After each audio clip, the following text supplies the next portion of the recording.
Welcome to the latest episode of the Edgar Burroughs mini podcast. These short podcasts are meant to supplement the full-length episodes that I do with Scott Stewart and Jess Terrell, in which we generally talk about one of Edgar Burroughs' books in detail. My name is Tim DeForest. I'm the author of several books about what I call pre-digital pop culture, things like the pulp magazines that Burroughs was published in, old-time radio, classic comic books, old B movies, and so on.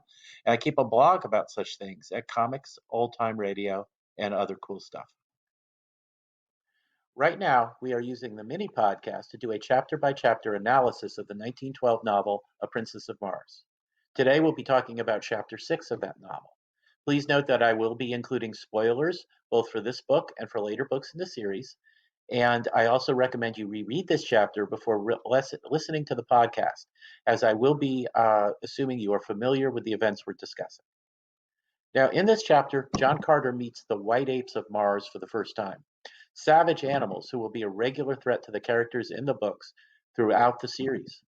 The fight involving the apes, Willa and John Carter, is brutal and exciting, with the key moment coming when John Carter has a chance to run from the second ape, but chooses to stay to protect the injured Willa. To quote from the chapter, "In the instant that these thoughts passed through my mind, I had turned to make for the window, but my eyes alighting on the form of my erstwhile guardian threw all thoughts of flight to the four winds.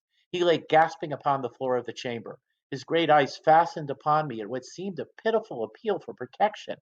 I could not withstand that look, nor could I, on second thought, have deserted my rescuer without giving as good an account of myself in his behalf as he had in mine." And then, after saving Willa from the white ape, John Carter prevents the green Martians from finishing off Willa. These are awesome moments that wins John Carter a lifelong friend and companion. This is a pattern that Burroughs repeats with other characters in other books. His heroes, through compassion and kindness, often earn the loyalty of an awesome and unusual pet who becomes a valuable ally. Please listen to the mini podcast number 1 for a detailed analysis of this. It's also an important insight into John Carter's heroic character. When he chose to fight the ape, he did not realize his earth muscles would give him an advantage. He thought he would likely be killed. But by golly, John Carter will not desert a friend, not even an animal friend. We also get a look at Sola's character, as she's the only one of the green Martians to show concern about whether John Carter was injured in the fight. But at the same time, we see that Carter's physical abilities and fighting prowess is earning him the respect of other Tharks. All of this will pay off later in the novel. In regards to the white apes, I've read this novel a number of times. My wife Angela is reading it for the first time.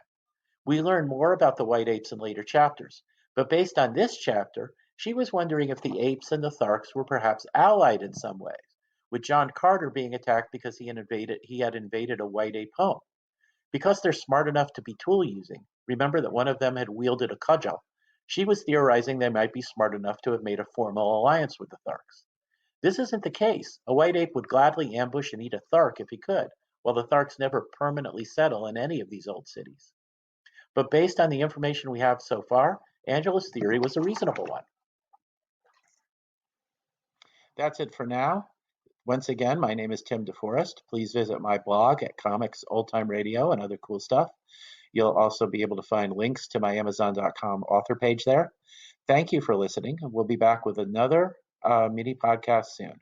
And keep an ear out also for our full-length episodes.